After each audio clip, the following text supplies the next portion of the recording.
नमस्कार, मैं अखिलेश द चौथा पिलर में आपका स्वागत है। आज हमारे साथ अरुण जी हैं जो मऊगंज के हैं और इन्होंने वर्ल्ड रिकॉर्ड को स्थापित किया है। आइए उनसे मिलते हैं और बात करते हैं।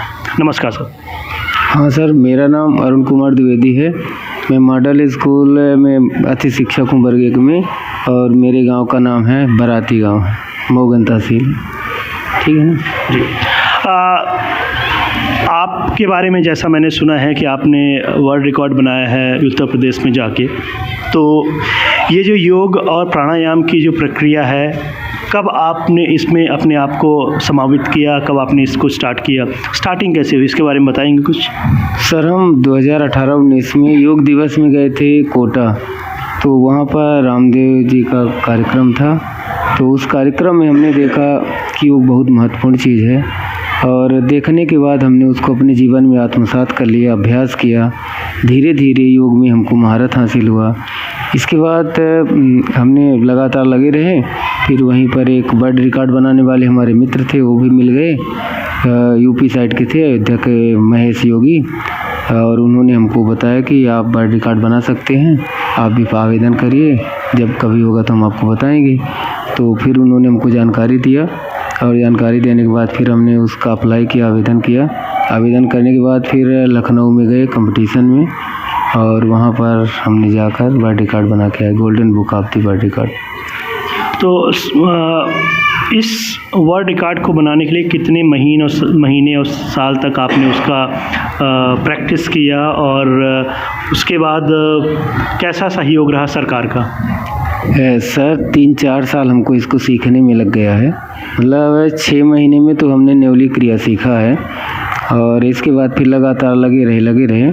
और जब हमने वर्ल्ड रिकॉर्ड बनाने के लिए गए तो 6-7 दिन पहले हमने अन्न का त्याग कर दिया, और फल और जल के माध्यम से मैं अपना मतलब आहार लेता था। और इसके बाद फिर वहाँ गया तो हमें सफलता प्राप्त हो गई। इसका मतलब ये है कि मनुष्य के पास कोई भी ऐसी वो नहीं है सफलता जो मनुष्य हासिल ना कर सके, बशर्ते उसमें संकल्प शक्ति होना चाहिए और निरंतर अभ्यास और वैराग्य जीवन को महान बनाता है। कोई भी व्यक्ति इस तरह कार्य कर सकता है, बशर्ते उसमें अभ्यास और वैराग्य होना चाहिए।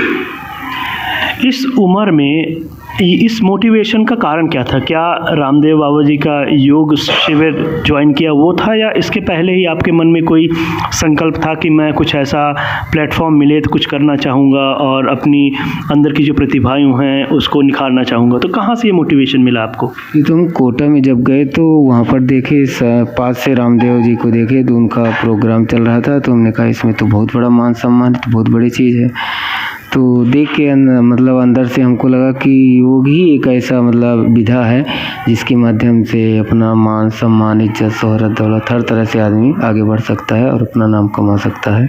मतलब इसमें हर वर्ग के लोग महत्व देते हैं, चाहे बालक हो, चाहे वृद्ध हो, चाहे युवा हो, चाहे कोई प्रशासनिक अधिकारी हो, कुछ भी हो। मतलब फर्स्ट स्टेज मिलता है अगर हमने इसमें महारत हासिल किया है तो। पहला स्टेज योग गुरु को मिलता है, इसके बाद बाकी लोगों को मिलता है। तो हमको बहुत अच्छा लगा, तो हमने कहा इस पर मेहनत किया जाए ताकि हमारा नाम आगे बढ़े और लोग हमको जाने। अगर कोई व्यक्ति योग और प्राणायाम करना चाहता है तो कैसे स्टार्ट करे और किस एज से स्टार्ट करे? एज तो कोई बाउंडेशन नहीं है, पर कैसे स्टार्ट करे? एज तो सर मैं 34 साल की उम्र से शुरू किया हूँ, और योग में मतलब योग का जो भी सिस्टम है सब कुछ हासिल कर लिया हूँ। तो हमको तो इसका उम्र का समझ में नहीं आया कि ये कौन सी उम्र होना चाहिए, बशर्ते निरंतर अभ्यास और संकल्प शक्ति बहुत महत्वपूर्ण है। और सबसे बड़ी बात है ज्ञान को अपने कर्म में कन्वर्ट करना। अगर हमारे पास ज्ञान है, हम उसको कर्म में कन्वर्ट करते हैं तो हम हर जगह सफल हैं, वहाँ की कोई दिक्कत नहीं है। तो क्या आपने कोई ऐसा शिष्य ढूंढ लिया है जो सारी विद्या, सारी चीज़ें उसको स्थानांतरित कर रहे हैं, जिससे वो आगे चल के लोगों को और इसका प्रचार प्रसार करे? शिष्य तो सर बहुत बने, 2-4 दिन के लिए, 15 दिन के लिए, लेकिन धीरे धीरे सब छोड़ देते हैं क्योंकि बहुत कठिन मार्ग है। योग का मार्ग बहुत कठिन है।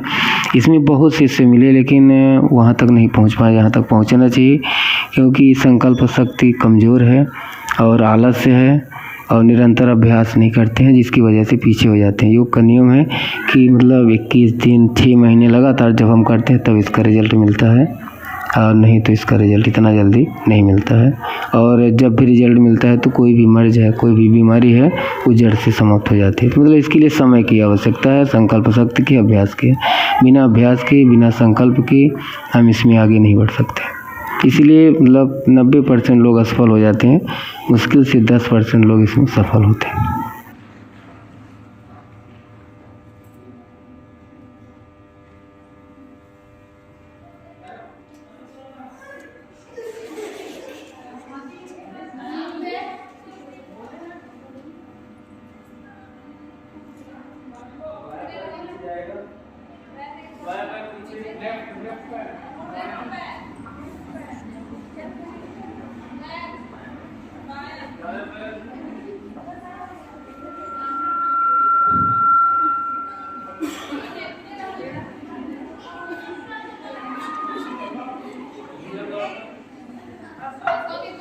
जैसा जैसा सर कर रहे हैं वैसे आपको फॉलो करना है। अपने दोनों पैर को पीछे,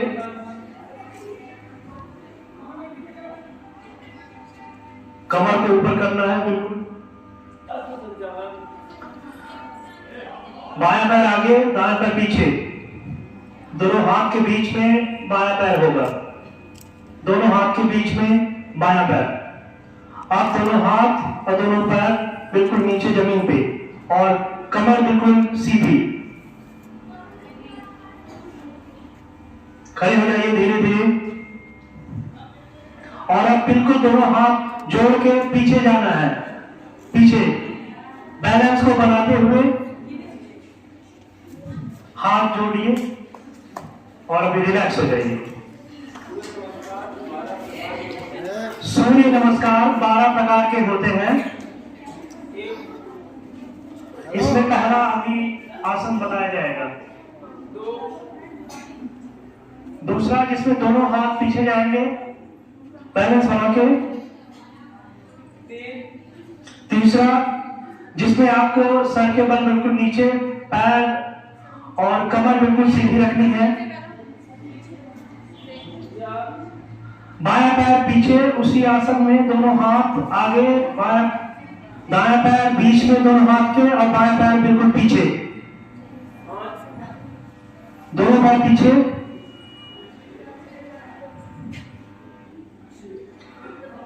अब दोनों पैर पीछे, दोनों हाथ बिल्कुल कमर के थोड़ा आगे और जमीन पे बिल्कुल आपको मस्तक को लगा के लेटना है। बिल्कुल जैसे लेट जाते हैं जमीन पे, बस दोनों हाथ आगे होने चाहिए।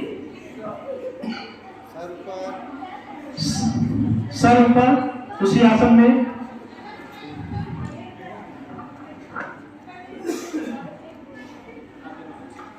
दोनों हाथ और दोनों पैर को जमीन पर लगा कर बीच में कमर को ऊंची रखनी है।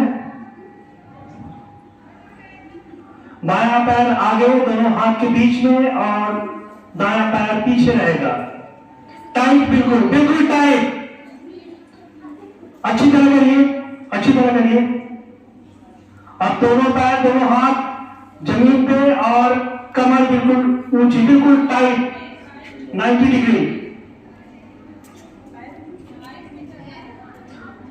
हाथ दोनों जमीन से अब धीरे धीरे ऊपर जाएंगे और अब आप जाएंगे पीछे, धीरे धीरे बैलेंस को बनाते हुए। दोनों हाथ बैलेंस को बनाते हुए अब रिलैक्स हो जाइए, हाथ जोड़ के खड़े हो जाइए, रिलैक्स हो जाइए। एक बार दोबारा ये जितने आसन बताए गए हैं दोबारा किया जाएगा। आप पहले देखिए और उसके बाद उसको फॉलो करिए। ठीक है, स्टार्ट करते हैं। हाथ जोड़िए सीधा, बिल्कुल सावधान की स्थिति में हाथ जोड़ के खड़े हो जाइए। पहला आसन, हाथ को पीछे, धीरे धीरे आगे आएंगे और नीचे झुकेंगे। दोनों हाथ दोनों पैर को छुएंगे। अब पंजे के सपोर्ट लेते हुए नीचे बिल्कुल लेट जाएंगे और बायां पैर पीछे और दायां पैर दोनों हाथ के बीच में, बायां पैर पीछे और दोनों हाथ के बीच में दाहिना पैर टाइट, बिल्कुल अब दोनों हाथ पीछे, दोनों पैर पीछे, दोनों हाथ आगे और कमर को ऊंची करेंगे।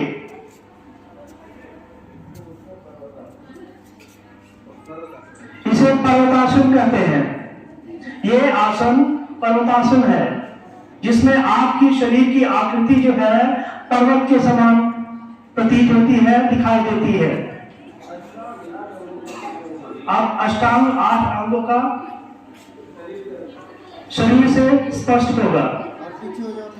दोनों पैर पीछे, दोनों हाथ कमर के जस्ट ऊपर जमीन में हथेली से रखे हुए और सर मस्तक जमीन को छूते हुए। अब भुजंगासन है, जिसमें आप केवल भुजाओं को ऊपर ऊंचा करेंगे। भुजंगासन।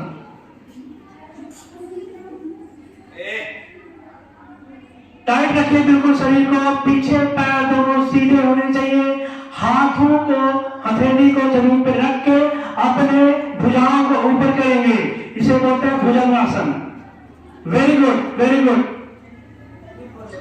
अब फिर से पर्वतासन होगा। अपने शरीर की आकृति को पर्वत के समान बनाना है, जिसमें पैर दोनों पीछे, हाथ जमीन पर हथेली से रखते हुए अपने कमर को आप ऊंचा बिल्कुल बनाएंगे, जिससे पर्वतासन की तरह आपका शरीर दिखेगा। टाइट बिल्कुल। बहुत बढ़िया, बहुत बढ़िया कर रहे हैं आप। अब आप दोनों हाथ को बीच में और बायां पैर आगे करेंगे, दायां पैर बिल्कुल पीछे रहेगा जैसे था।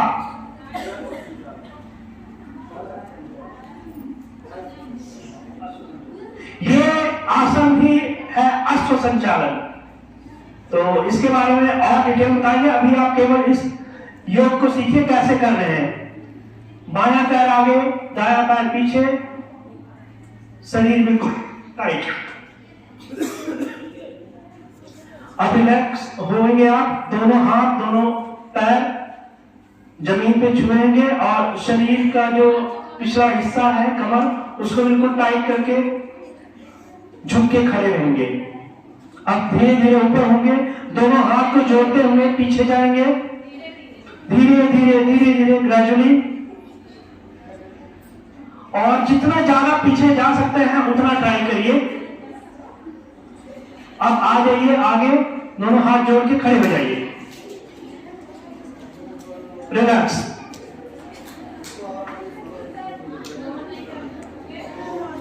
तो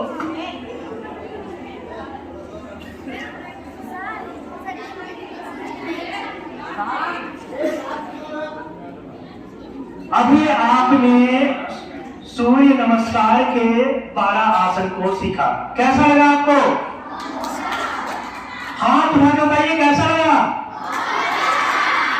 बहुत बढ़िया। ये सभी कोई कोशिश करिए कि सुबह अपना दिनचर्या करने के बाद प्रतिदिन आप करेंगे। वादा करिए करेंगे। बहुत बढ़िया। अब हम आगे करेंगे योग प्राणायाम। सभी कोई अपने अपने स्थान पे बैठ जाइए, उचित दूरी का ध्यान रखते हुए। सभी वॉलंटियर, सभी टीचर्स को मैं बहुत बहुत धन्यवाद कहूंगा। इतने अच्छे तरीके से इसको संचालित कर रहे हैं, स्पेस का ध्यान रखते हुए और इतना अनुशासन को रखते हुए, इसके लिए बहुत बहुत साधुवाद, धन्यवाद। अब हम प्राणायाम करेंगे। सभी स्टूडेंट्स अपनी जगह पे बैठ जाएं और सर को फॉलो करें।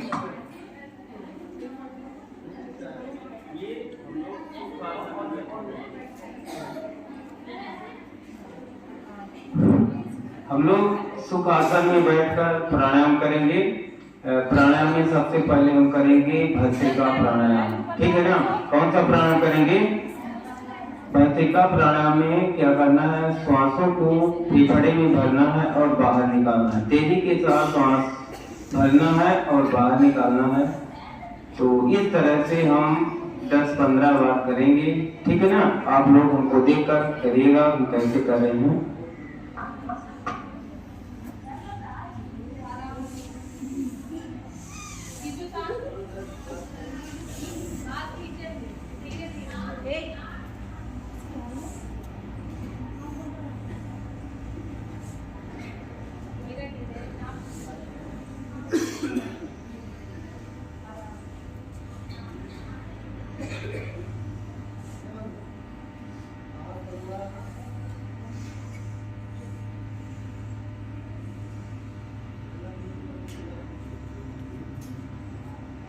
हेलो। इस प्राणायाम को करने से हमारे शरीर में ऊर्जा का संचार होता है। हमारे शरीर में क्या होता है? ऊर्जा का संचार होता है, ब्लड में ऑक्सीकरण होता है, और जब हमारे ब्लड में ऑक्सीजन पहुंचता है तो हमारे शरीर में स्फूर्ति आती है। ठीक है ना? तो सबसे पहले हम इसलिए भस्त्रिका प्राणायाम करते हैं क्योंकि हमारे शरीर में स्फूर्ति आती है और हमारे शरीर में रक्त का प्रवाह बहुत अच्छे से चलता है। ठीक है ना? और हमारा फेफड़े में हमारे करोड़ों छिद्र पाए जाते हैं, वे छिद्र साफ हो जाते हैं और हमारा फेफड़ा बहुत अच्छा काम करता है और हमारे फेफड़े का एक्सरसाइज होता है। अब हम भस्त्रिका प्राणायाम का दूसरा अभ्यास करेंगे। दोनों हाथ ऊपर जाएंगे, नीचे आएंगे, तेजी के साथ लेना है और छोड़ना है। ठीक है ना? आप लोग हमको देख कर करेंगे।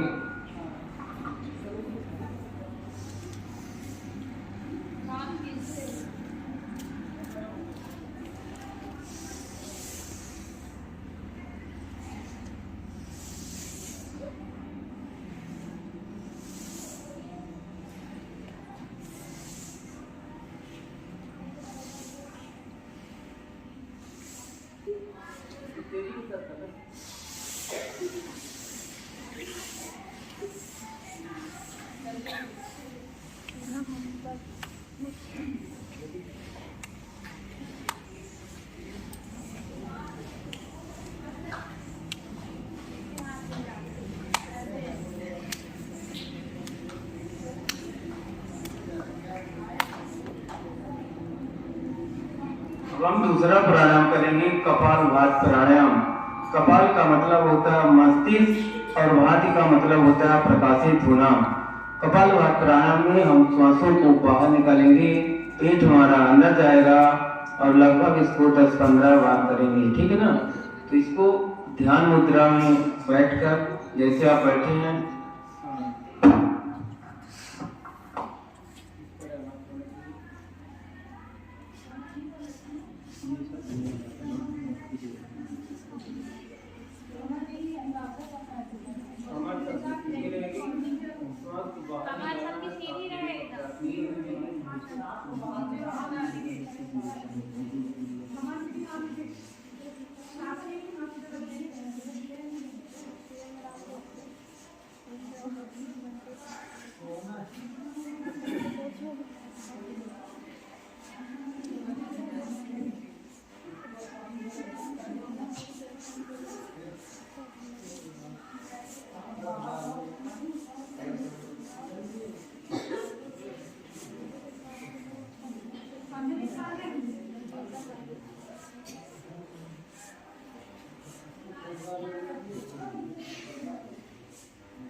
कपालभाति प्राणायाम करने से हमारा मस्तिष्क प्रकाशित होता है। हमारे शरीर में जो ऊर्जा बनती है वह अधोगामी होती है, मतलब ऊर्ध्वगामी होती है। हमारे मस्तिष्क में ऑक्सीजन का लेवल बढ़ता है और हमारा मस्तिष्क बहुत अच्छा काम करता है। कपालभाति प्राणायाम करने से पाचन संबंधी समस्त बीमारियों समाप्त होती है। कहते हैं कपालभाति प्राणायाम करने से 90% रोग समाप्त हो जाते हैं, यानी बहुत ही महत्वपूर्ण प्राणायाम होता है कपालभाति प्राणायाम। हमारा पेट सही होता है, पाचन संस्थान सही होता है। जब हमारा पेट और पाचन संस्थान सही होता है तो हमारा मस्तिष्क भी बहुत अच्छा काम करता है। कहते हैं पेट खराब तो दिमाग खराब, तो पाचन संस्थान अगर सही है तो हमारा मस्तिष्क, हमारा शरीर, सारे शरीर के अंग सब स्वस्थ होते हैं और हम स्वास्थ्य की अनुभूति करते हैं और हमारा मस्तिष्क बहुत अच्छा काम करता है। इसके बाद हम आपको कराते हैं अनुलोम विलोम प्राणायाम। ठीक है ना? तो पहला नंबर हो गया भस्त्रिका प्राणायाम, दूसरा नंबर हो गया कपालभाति प्राणायाम, और तीसरा कराएंगे अनुलोम विलोम प्राणायाम। कहते हैं अनुलोम विलोम प्राणायाम स्वामी विवेकानंद सबसे ज्यादा करते थे, क्योंकि अनुलोम विलोम प्राणायाम करने से क्या होता है कि हमारा मस्तिष्क बहुत अच्छा काम करता है। विद्यार्थियों के लिए अनुलोम विलोम प्राणायाम बहुत ही महत्वपूर्ण होता है। ठीक है ना? तो अनुलोम विलोम प्राणायाम करने का तरीका है कि हम हाथ को इस तरह करते हैं ऐसे और नाक से टच करते हैं इस तरह। ठीक है ना? अब हम बाएं से खींचते हैं और दाएं से निकालते हैं, दाएं से खींचते हैं, बाएं से निकालते हैं। यह अभ्यास लगभग 15 बार चलेगा, ठीक है ना। तो बाएं नोस्ट्रल से खींचना है, रोकना है और दाएं से निकालना है, फिर खींचना है, रोकना है और निकालना है, इस तरह।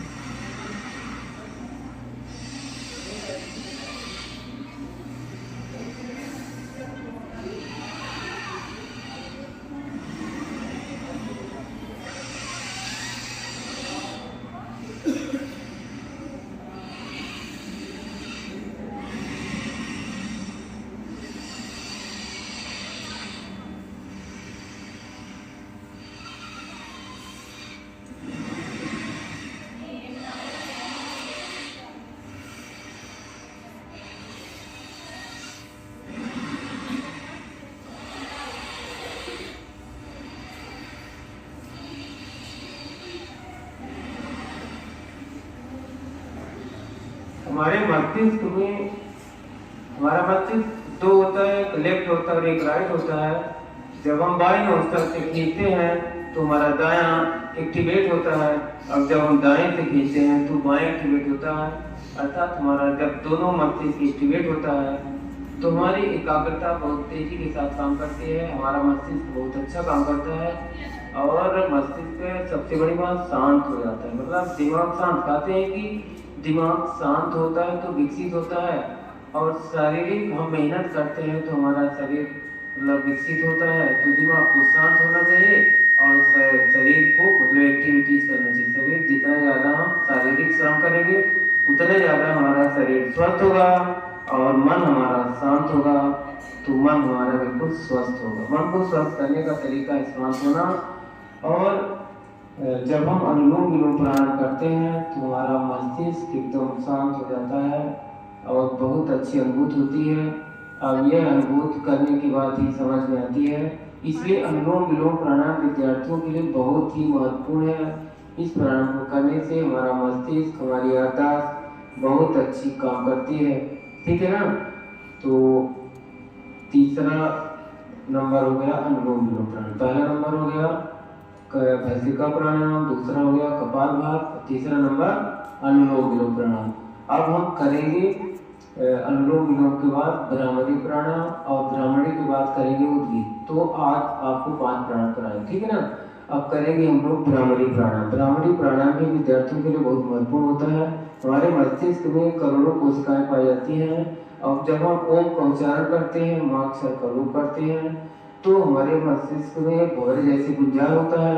अब जब भंवरे जैसे गुंजार होता है तो हमारा मस्तिष्क की कोशिकाएं स्पंदित होती है, और जैसे कोशिकाएं स्पंदित होती है तो मस्तिष्क की कोशिकाओं का व्यायाम होता है, हमारी याददाश्त बहुत तेज होती है। इसलिए भ्रामरी प्राणायाम विद्यार्थियों के लिए बहुत महत्वपूर्ण है। हम सब लोग मिलकर करते हैं भ्रामरी प्राणायाम।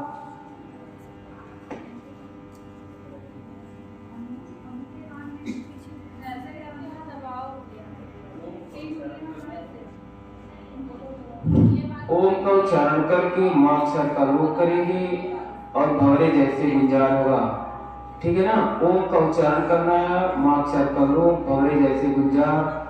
ओम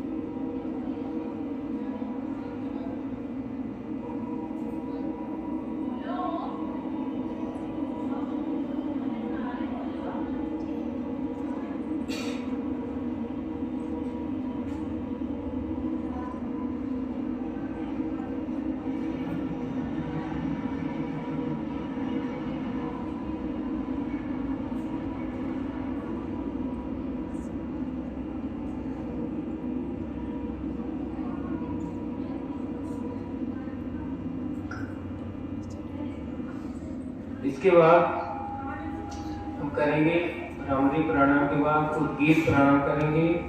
और उद्गीत प्राणायाम में ओम का उच्चारण करना है और थोड़ा सा मुंह खुला होगा, ठीक है ना। ओम का उच्चारण करना है, थोड़ा सा मुंह खुला होगा और ज्ञान मुद्रा में हम बैठेंगे। इस तरह कमर सीधी रहेगी और आंखें बंद रहेगी ध्यान अवस्था में।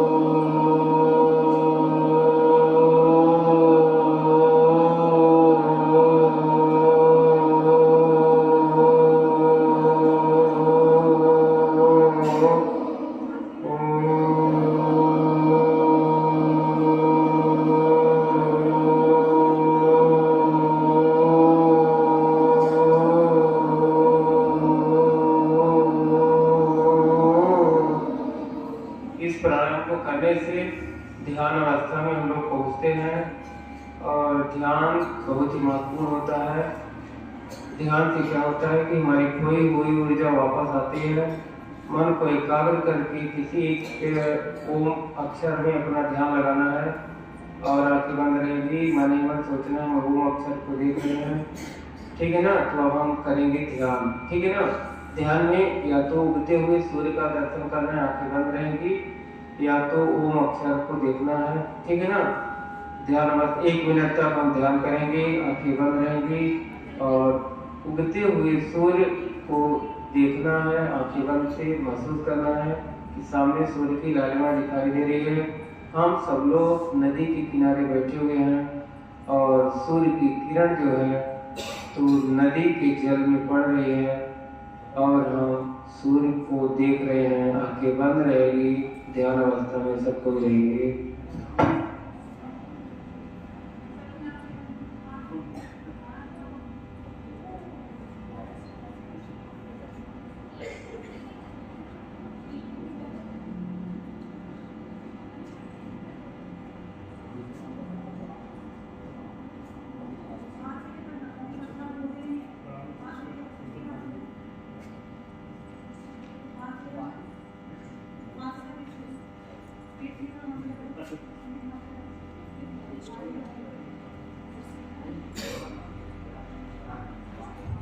इसके बाद दोनों हथेलियों को रगड़ेंगे इस तरह।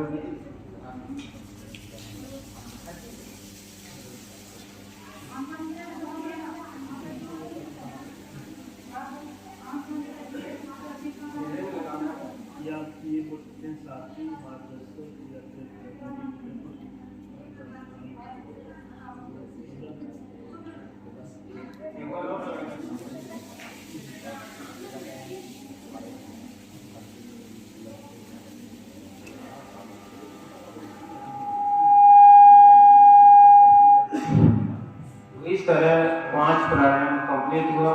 सूर्य नमस्कार 12 आसन में कंप्लीट हुआ और प्राणायाम, ठीक है। 5 प्राणायाम में सबसे पहले किए हैं कौन सा प्राणायाम? भस्त्रिका प्राणायाम।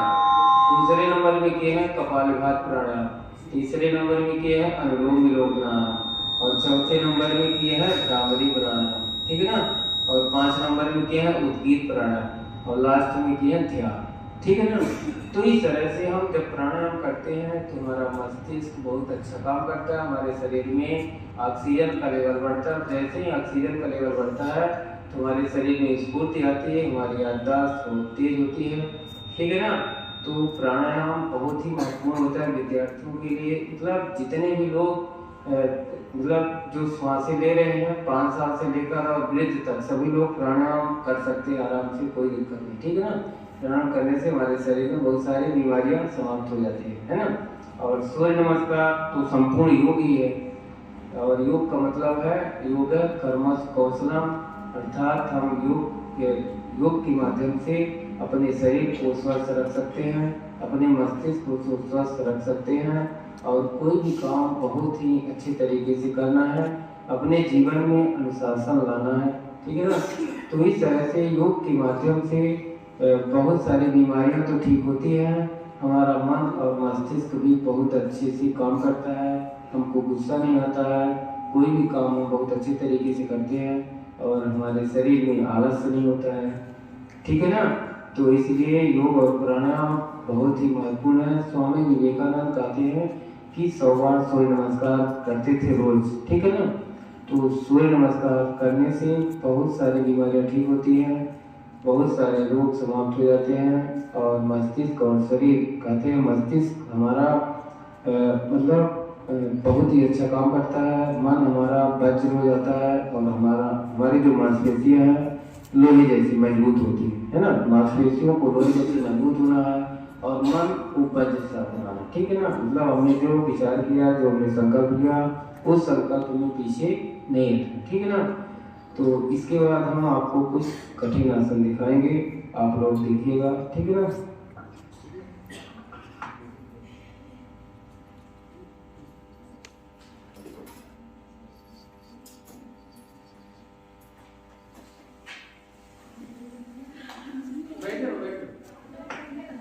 सभी कोई बैठ के अनुसरण करें।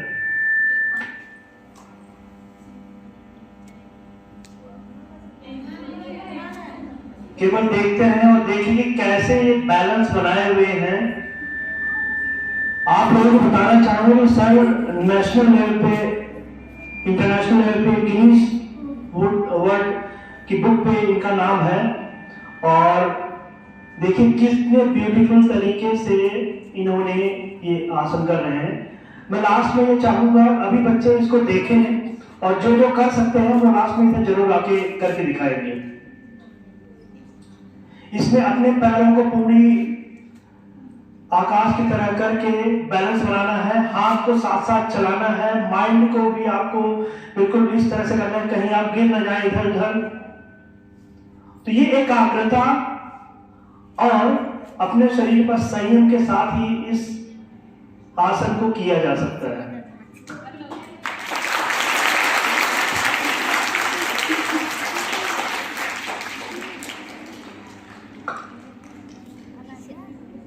दूसरा आसन को देखिए। हाथ को नीचे दोनों सर के साथ हथेली पे करके धीरे धीरे पैर को ऊंचे कर गगन की तरफ, आसमान की तरफ करके, और पूरा बैलेंस जो है दोनों हाथ की कोहनियों पे थोड़ा और सर पे सबसे ज्यादा बैलेंस। ये दर्शाता है फिटनेस। आपके अब्डमन में, पेट पे बहुत फोर्स पड़ेगा। अब देखिए पूरा कोहनियों पे करके सर को बिल्कुल ऊंचा कर दिया है। बहुत ही कठिन आसन है, बहुत ही कठिन।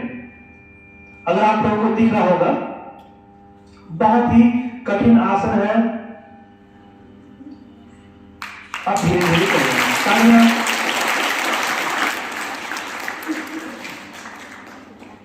अब इस आसन में मयूर आसन है। ये दोनों हाथ को कोहनी के साथ, कमर के साथ रख के सर और पैर को दोनों हाथ से बैलेंस करना है। अद्भुत बैलेंस, अद्भुत बैलेंस। आज के जो 18-20 साल के युवक है वो भी नहीं कर पाएंगे इतना अद्भुत आसन।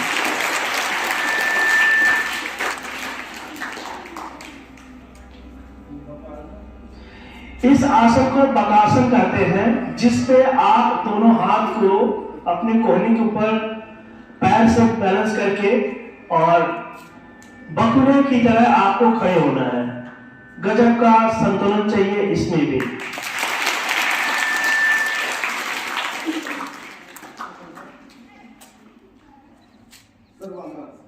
सर्वांग आसन, जिसपे आपको पैर को बिल्कुल सीधे करके रखना है, थोड़ा सा सपोर्ट रहेगा पीछे। कलासन, कलासन,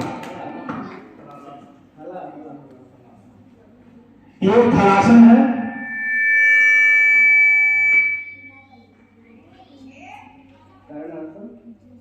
कर्ण आसन, दोनों कान को जो पैर की किडनी है उससे टच करेंगे और देखना पीछे करेंगे।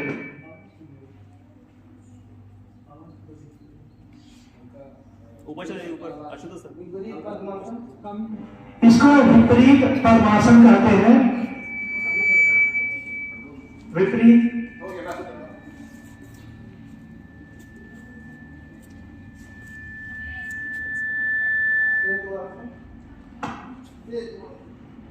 सेतु आसन।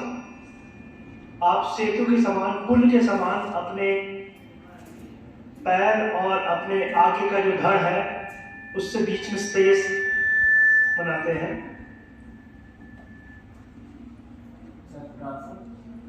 ये छत्रासन है।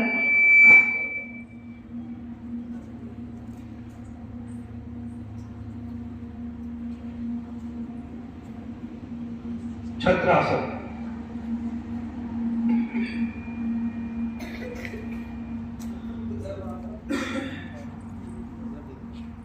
ये आसन बोलने में भी कठिन है और करने में भी कठिन है।